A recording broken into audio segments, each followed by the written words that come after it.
Did you know Julita estate has been around for hundreds of years, and today it's one of Sweden's most interesting open-air museums.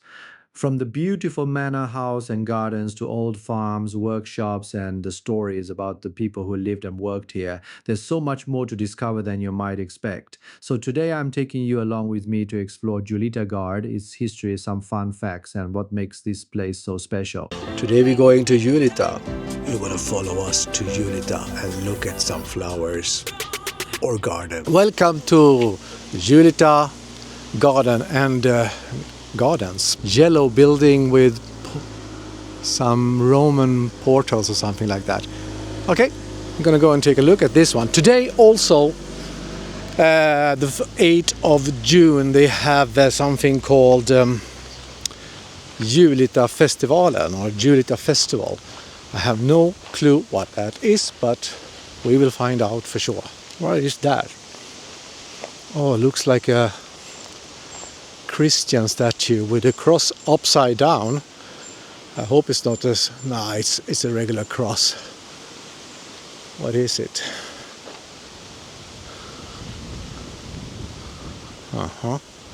Doesn't say really what it is, but I think it is somewhere in the area of Swedish great time in the 16th century with Gustav II Adolf. Once you walk into Julita Garden and pay the ticket, you enter this place here. Kan du ro? Do you want to row with me? Okay, sit here. You can row on this side. Okay, I row on this side. Okay, you take it from the beginning. Did you get the raw thing when I rode there? Oh my God.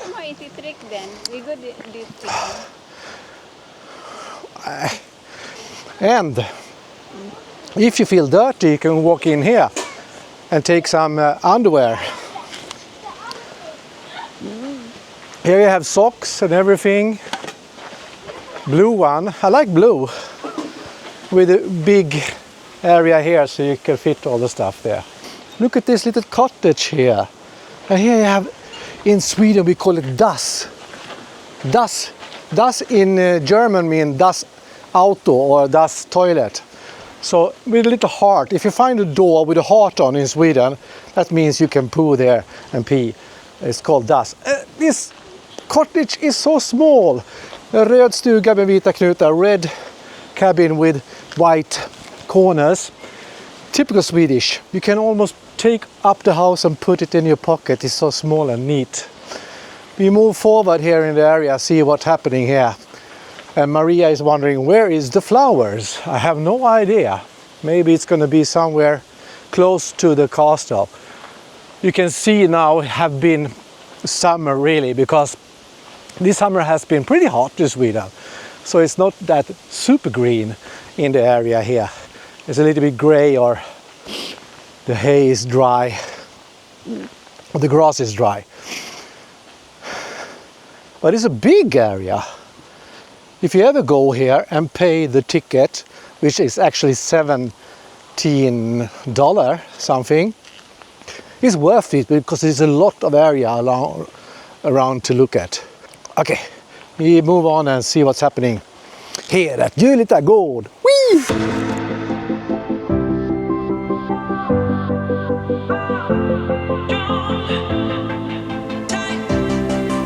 Here you can actually see the map. So this is the entrance, and we walk through this area here where you can put your pants on and wash your clothes, and over here you have gardens, and I guess this is the royal garden here with special bushes and trees and stuff like that. We're going to walk around here and see what it looks like. This yellow building here, a church also, apple trees. They say this year is going to be a lot of apples. There's a little cart. Soon I'm gonna pick that one down and eat. An apple a day keeps the doctor away. Oh, this little tree here have a lot of apples. Many. I heard that there is about 1,000 kind of apples only in Sweden. or Europe, I'm not sure. But I know it because in Sweden we have something called Rosendal, and they said that to me last time I was there, and a clock tower there. So possibly a church, a wooden church. Not many wooden churches left in Sweden because most of them have been burned up in a fire. Well, plants, flowers. I can do that now. I can just take an apple now and eat and destroy my teeth because they are very hard. They are not eatable, but there are a lot of them. But that is special. You see, they bent the tree like this up here and bent the tree up here. It's easy, honey. You just put the tree down here and then you hang on it like this for a year or two. I forgot to eat my liquid candy. Oh, you can smell sea or lake.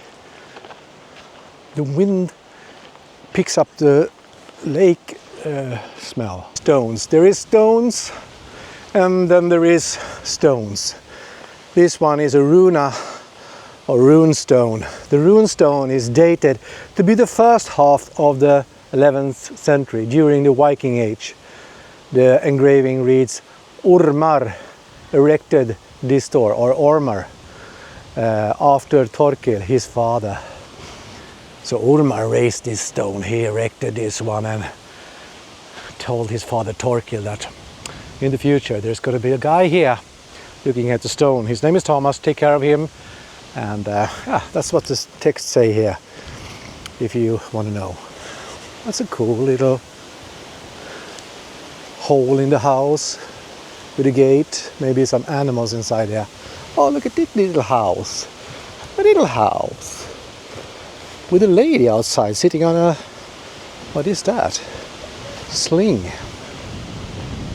with flowers. Not often you see a wooden stairway. Everything that is made out of wood, either it's constructed after, because many of the wood stuff have been burned up if they are more than 100 years old. There's a wooden door. Let's take a look inside. Lifts stall. Oh, the stable. So here they have horses. Yeah. Horse. Look at that small, how they make stable before. Everything was really neat and carved out.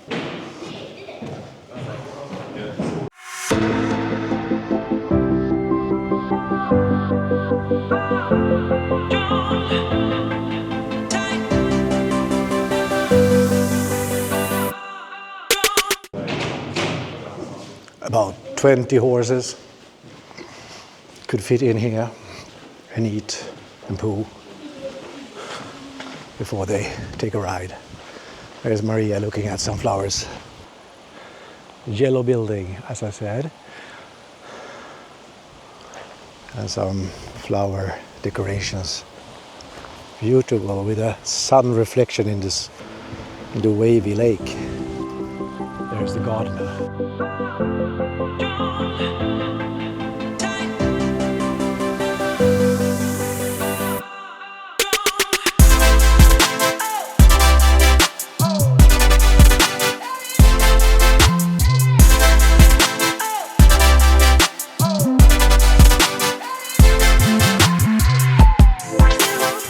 Once you paid the entry fee, you can walk into every building. The doors are open, and I think this is where they store the carriage for the horses.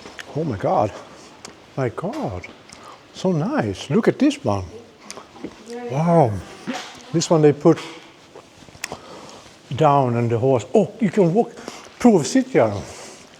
You can feel how it is to sit in a carriage like this. Oh my God, come on. Feel like a royal back in the 16th century something. Sitting in here and you can do a lot of stuff in here. You can eat liquids. Oh. What more do they have? Oh, so many. 1, 2, 3, 4. Oh, 3. Here's a black one. 3 more, 3 more. About 9, 10. There's an open one. Another one with a door and a antenna. You know what this one is called? This one is called dashboard. This is a dashboard. When you are on the computer, you use the dashboard, right? And this is actually where it comes from, because when the horses were kicking their dash, they don't want to be dirty, so they have a dashboard. It's true. It's a true story.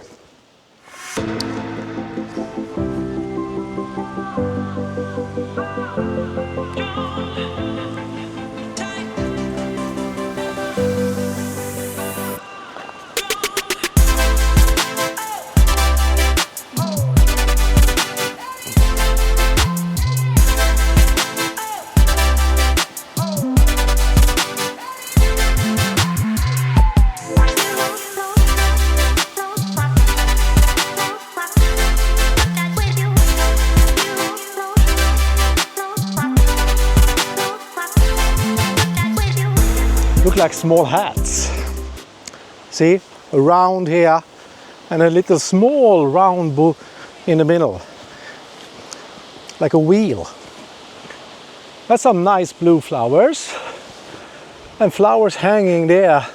This is blue and nice. And brännässlor. Oh, that one looks great. And there's the fountain I told about, with a little boy holding up the fountain. So here we are at Julita. I have no clue about this place until today. I didn't know it existed, and I have never read about the history of this place, but it looks nice.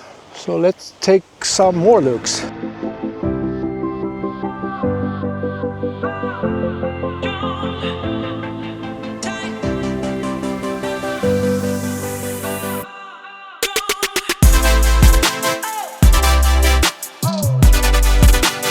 So we should we walk from here, from the main building, and down the aisle over there to the other side. There is something about fountains everywhere. I mean, always a nude person, like a boy or a girl or a woman or a man. And this time it's I can't really tell what it is. It looks like a feminine fountain. And there is my feminine wife walking down the aisle with some German tourists in the background. Ja. Here she comes. Kommen Sie her bitte. I have no clue. Maybe they are Danish. What do they look like? Look Danish. Oh, no, they're Swedish. They speak Swedish. How wrong could I be? And then you are on the other side. Huh? My husband is up there. Good.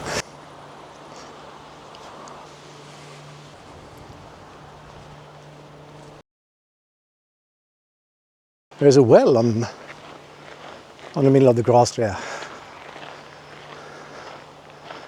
A wishing well. Wishing wells nowadays don't have any good times, honey.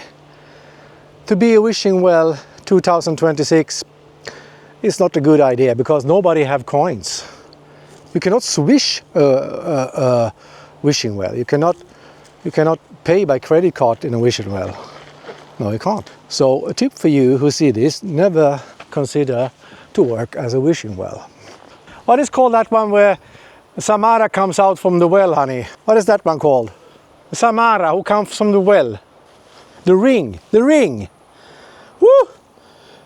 Maybe if you look down here, and tonight when you open the television, she's gonna come out from the well. Samara. Pretty cool anyway. It's cool to be alone here. What can you do when you are alone? Apples. And now we're talking apples. It's a lot of apple trees here. And the name of each and every one of them are here. Tersmedel. I guess that's an apple called Tersmedel. At least 10, 20, 30, 40, 50, maybe 60 apple trees over here. And every tree have a name. This one called druväppel, grape apple. My God, looks like a grape, I guess. See if we can find one. Here's a grape apple. I don't know, look like a small apple. What is this then? This one is green, look like a tomato. Look at it. Gubbäpple, old man apple. In Sweden we call it gubbe, old man. Or maybe I am a gubbe, I'm 55. It's my apples here. What is this? I told you there are so many kinds of apple. Gubbäpplen, plommonäpplen, blah blah äpplen of this and that. This one here then. What is that? This one we call Wickstard's favorit. The favorite of Wickstard's. Wickstard, he have a favorite. And he really liked that apple there. What is this? Sköldlinge. Oh, I have no idea how to pronounce that or how to translate that to or pronounce as well, because SKÖ in Swedish, sköldäpple. Try that if you can. Sköldäpple. Okay, and there is probably 48 more. It's pretty cool because if you think about it, I am now an apple expert because I can probably say 3 or 4 kinds of apple and what they look like just by walking through this garden. And that makes me an expert in another occasion with other people who don't know anything. 5 minutes of apple walking and you're an expert.